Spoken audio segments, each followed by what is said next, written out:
Hello everyone, my name is doctor Rakesh, alumni of Aurangabad state medical university, currently practising doctor in Delhi government hospital. तो आज बहुत ही ज़्यादा bad news आया है, specially Kyrgyzstan के स्टूडेंट्स के लिए। देखिए, मैं आपको अपने प्रीवियस वीडियोस में भी हमेशा से वार्न करा है, please don't take admission in small country, please don't take admission in those country जहाँ पे इंडिया के स्टूडेंट सेफ नहीं है। देखो, अभी जस्ट एस जयशंकर जो कि हमारे फॉरेन मिनिस्टर है, उन्होंने ट्वीट किया है, monitoring the welfare of Indian students in Bishkek, situation is reportedly calm now, strongly advise student to stay in regular touch with embassy.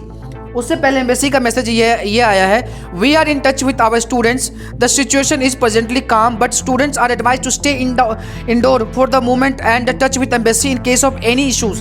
देखिए, बहुत सारे केसेस ये आ रहे हैं जो बिश्केक के अंदर में कजाकिस्तान, मतलब किर्गिस्तान, कजाकिस्तान, ऐसी जगह पे इंडियन स्टूडेंट्स को, नॉट ओनली इंडियन स्टूडेंट्स को, फॉरेन स्टूडेंट्स को अटैक किया जाता है। देखिए, आपको पता है ऐसी जगह पे आपको एडमिशन नहीं लेना चाहिए जो कंट्री इंडिया के लिए सेफ नहीं है, जो इंडियंस के लिए सेफ नहीं है। अब मैं आपको कुछ फुटेज दिखा सकता हूँ जो कि बहुत ही ज़्यादा दिखाना तो नहीं चाहिए।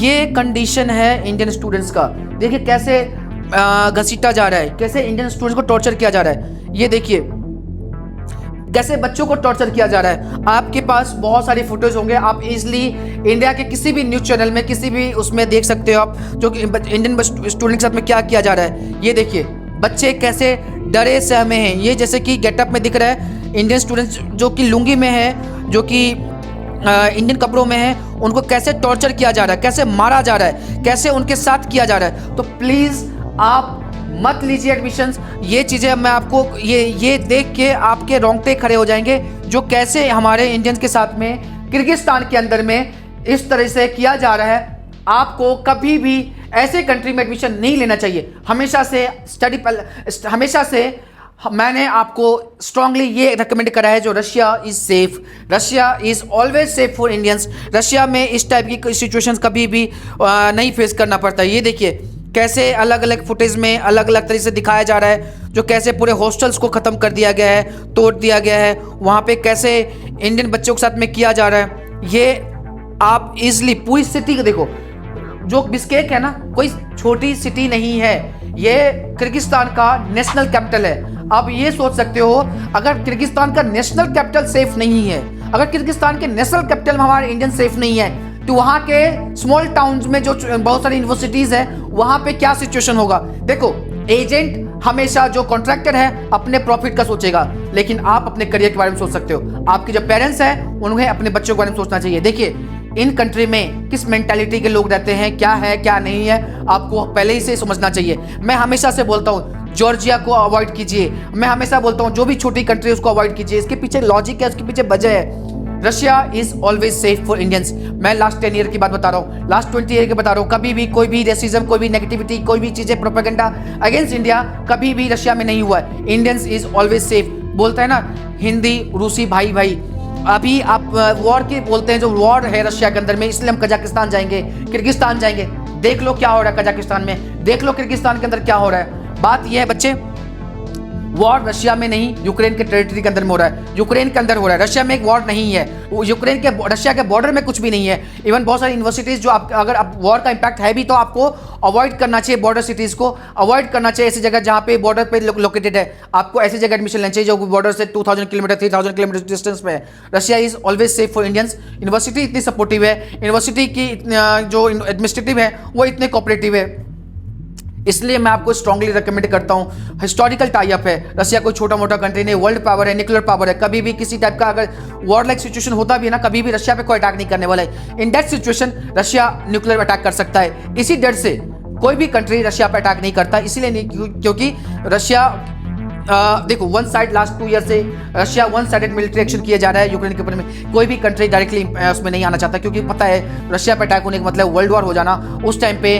मैं आज हैदराबाद में हूँ, कल दिल्ली में हूँ, कोई कहीं सेफ नहीं रहने वाला है। इंडिया भी इन्वॉल्व हो जाएगी वर्ल्ड वॉर में, तो वर्ल्ड वॉर होने की सिचुएशन में कोई कहीं सेफ नहीं रहता है। इसलिए मैं आपको बोलता हूँ, देखो वो एक एक्सट्रीम है, वर्ल्ड वॉर होना एक एक्सट्रीम सिचुएशन है, उसमें कोई कहीं सेफ नहीं है। लेकिन आप खुद ही लॉजिकल प्रैक्टिकल सोचो, जो कंट्री, अब मैं आपको बताता हूँ, बहुत सारे बच्चे ताइवान जाना चाहते हैं। डेली आए दिन चाइना ताइवान को अटैक करने के लिए धमकी देता है, पूरी घेराबंदी कर रखा है। कोई भी इंटरनेशनल मीडिया ले लो, इंडियन मीडिया ले लो, हमेशा चाइना उसको बोलता है बहुत सारे इंडिया में जो यूएस के थिंक टैंक है उन्होंने प्रिडिक्ट किया है 2025 में चाइना को ताइवान पे अटैक करने वाला है। जस्ट मैं आपको सिनेरियो बता रहा हूँ, लेकिन बच्चे क्या है वो सोच नहीं रहे, आज वो चीजें सोच नहीं रहे। लेकिन जब चाइना ताइवान में अटैक करेंगे ना, उस टाइम पे जब तुम स्ट्रगल करोगे, उस टाइम तुम पछताओगे ना, रिग्रेट करोगे, उस टाइम पे फिर बोलोगे जब मैं नहीं, हमें तो थोड़ी पता था ताइवान में अटैक होने वाला है। अरे दिमाग है ना, तो आप देखो ना यूट्यूब पे या कोई नॉर्मल वीडियोस पे, जो ट्रस्टवर्दी मीडिया आउटलेट्स है उनको देखो, पता चल जाएगा आपको जो क्या सिचुएशन है। आप बिना सोचे समझे कहीं भी एडमिशन ले ले, तो बिना सोचे समझे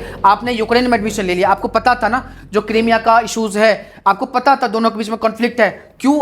एक तरफ रशिया है, एक तरफ यूक्रेन है, एक तरफ रशिया है, एक तरफ जॉर्जिया है। जॉर्जिया का भी बॉर्डर डिस्प्यूट है, रशिया के साथ में कॉन्फ्लिक्ट है। तो आपको ऐसी जगह को अवॉइड करना चाहिए जहां पे बॉर्डर डिस्प्यूट है, छोटी कंट्री है, जहां पे सेफ्टी के इशूज है। क्योंकि आपकी लाइफ है तभी आप डॉक्टर हो, आपकी जिंदगी है तभी आपके पेरेंट्स आपको भेजने वाले हैं, क्योंकि सेफ्टी से ज्यादा बढ़ के कुछ भी नहीं है। देखिए, इस इंसिडेंट के बाद में बहुत सारे पेरेंट्स सोचेंगे कि हमें एडमिशन नहीं करवाना चाहिए अब्रॉड में। नहीं, आप डिसीजन गलत लेते हैं, आपको सोचना चाहिए। एनएमसी की गाइडलाइंस के आने के बाद भी बहुत सारी चीजें आई हैं जो कि आपको समझना चाहिए। जिस कंट्री के अंदर में 5 ईयर का कोर्स हुआ करता था, जस्ट बिकॉज ऑफ बिजनेस, वो 6 ईयर कोर्स हो गया। कजाकिस्तान में 5 ईयर कोर्स को 6 ईयर में कन्वर्ट कर दिया। कैसे? आपने इंटर्नशिप कभी करवाया नहीं। क्या मैजिक है क्या? एक साल में आप मैजिक पूरे इंफ्रास्ट्रक्चर खड़ा कर दोगे? ऐसा क्या था जो कजाकिस्तान किर्गिस्तान में हॉस्पिटल में इंटर्नशिप नहीं होते थे? पहले क्यों नहीं होते थे? आप कैसे होने लग जाएगा? तो आपको लॉजिकली सोचना चाहिए। ये नहीं आप प्रैक्टिकल सोचते नहीं, उसका मतलब ये नहीं जो दुनिया गलत है और यूनिवर्सिटी गलत है। आप ऐसी जगह जाइए जो सेफ है, सुरक्षित है, अच्छा है और इंडियंस के लिए अच्छा है, इंफ्रास्ट्रक्चर के लिए अच्छा है, क्लिनिकल एक्सपोजर के लिए अच्छा है, एनएमसी गाइडलाइंस के लिए हिसाब से अच्छा है, आपके एक्सपीरियंस के लिए अच्छा है, आपको सेफ्टी, आपके सेफ्टी के लिए बहुत अच्छा है। तो मेरे हिसाब से तो आपको खुद अभी सोचना चाहिए और सोचने के लिए मजबूर होना चाहिए। स्पेशली बहुत सारे स्टेट्स के जो स्टूडेंट्स हैं जो कि किर्गिस्तान के लिए पागल थे या कजाकिस्तान के लिए पागल थे, उनको सोचना चाहिए तो क्या उनका ये डिसीजन सही था। आज जो बच्चे पेरेंट्स रिग्रेट कर रहे हैं ना, उनको उस टाइम पे जब बताया जाता है काउंसलर के द्वारा जो आप मत चूज कीजिए, ऐसी जगह एडमिशन नहीं लीजिए, तो उस टाइम पे सुनते नहीं है। आज वो रिग्रेट कर रहे होंगे, आज वो पछता रहे होंगे, फिर जाके यही स्टूडेंट और यही पेरेंट्स गवर्नमेंट के ऊपर प्रेशर बनाता है जो मेरे साथ ऐसे करना चाहिए, मेरे बच्चों को रिलैक्सेशन दे दो, मेरे बच्चों को ये कर दो। क्यों? क्या उस टाइम पर रशिया ऑप्शन नहीं था क्या आपके पास में?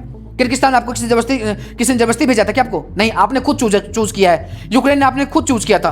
तो इसलिए आप कभी भी कोई भी यूनिवर्सिटी सेलेक्ट करते हैं, बहुत सारे पैरामीटर्स होते हैं, बहुत सारी चीजें होती है, आपको उसको ध्यान रखना चाहिए, तभी जाकर एडमिशन करना चाहिए। Thank you so much guys, मिलते हैं नेक्स्ट वीडियो में। Good bye.